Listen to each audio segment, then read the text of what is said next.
Iran से अपने नागरिकों को निकालने का अभियान शुरू कर दिया है। 100 से ज्यादा भारतीय छात्रों का पहला बैच अब ईरान से निकलकर आर्मेनिया की सीमा तक पहुंचेगा, जहां से फ्लाइट के जरिए फिर उनको भारत लाया जाएगा। क्योंकि हर बदलते वक्त के साथ ईरान में स्थिति बेहद खराब होती जा रही है। ईरान ने जो अग्रेसिव अटैक इजराइल पर किया है, ताबड़तोड़ बैलिस्टिक मिसाइल जो इजराइल के ऊपर गिराई हैं, उसके बाद अब सबकी निगाहें टिकी हैं कि अब इजराइल इसका कैसे जवाब ईरान को देगा। दूसरी तरफ बेंजामिन नेतन्याहू ने खौमनई को लेकर जो कहा है, उसके बाद तो पूरे विश्व में चर्चा यह हो रही है कि आखिर इजराइल क्या बड़ा करने जा रहा है। लेकिन एक बात तो तय है कि इजराइल खामोश नहीं बैठेगा। इजराइल की जंग जिस जिस से हुई है, उसका मुंह तोड़ जवाब अब तक इजराइल देता आया है।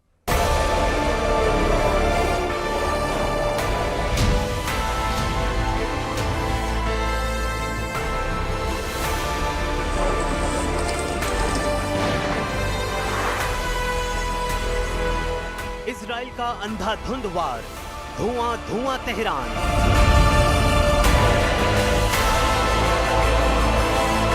इजराइल के हमलों से ईरान में भगदड़, तेहरान छोड़कर भाग रहे लोग, पलायन के बीच तेहरान की सड़कें हुई जाम। इजराइल के भीषण हमलों के बीच ईरान की राजधानी तेहरान से भारी संख्या में लोगों का पलायन शुरू हो चुका है।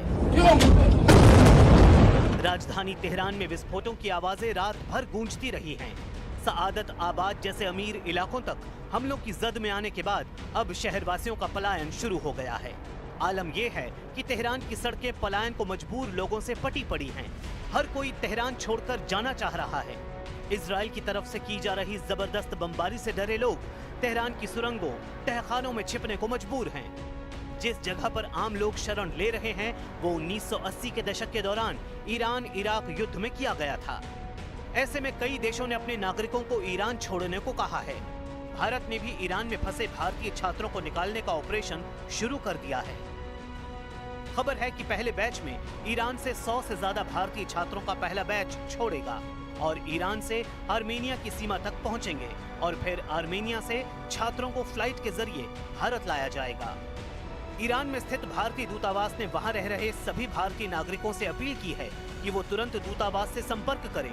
साथ ही दूतावास ने भारतीय नागरिकों और भारतीय मूल के नागरिकों को सलाह दी है कि अगर उनके पास खुद के साधनों से तेहरान से बाहर निकलने का विकल्प है तो वो तुरंत ऐसा करें और किसी सुरक्षित जगह पर चले जाएं।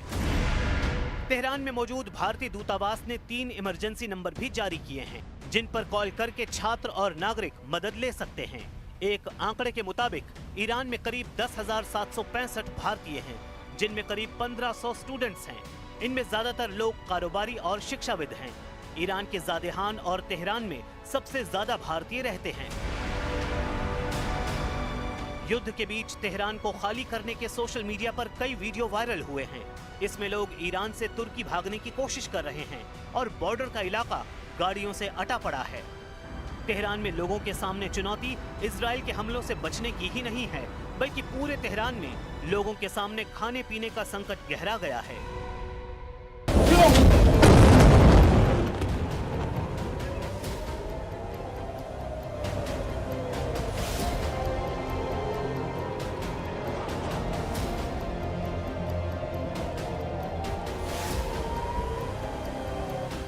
तेहरान में फिलहाल दुकानें बंद हैं, बाजार सूने पड़े हैं और ऑफिस आने से लोग कतरा रहे हैं। कुछ इलाकों में एटीएम से सीमित रुपए ही निकाले जा सकते हैं, जबकि पेट्रोल स्टेशनों पर लंबी कतारें लगी हैं। हर गाड़ी को सिर्फ 25 लीटर पेट्रोल भरवाने की सीमा तय कर दी गई है। ईरान की राजधानी तेहरान से भागने की कोशिश में कई लोग फंस गए हैं। न्यूज एजेंसी एपी के मुताबिक ईरानी हवाई क्षेत्र बंद होने और टैक्सी न मिलने की वजह से लोग बॉर्डर तक नहीं पहुंच पा रहे हैं।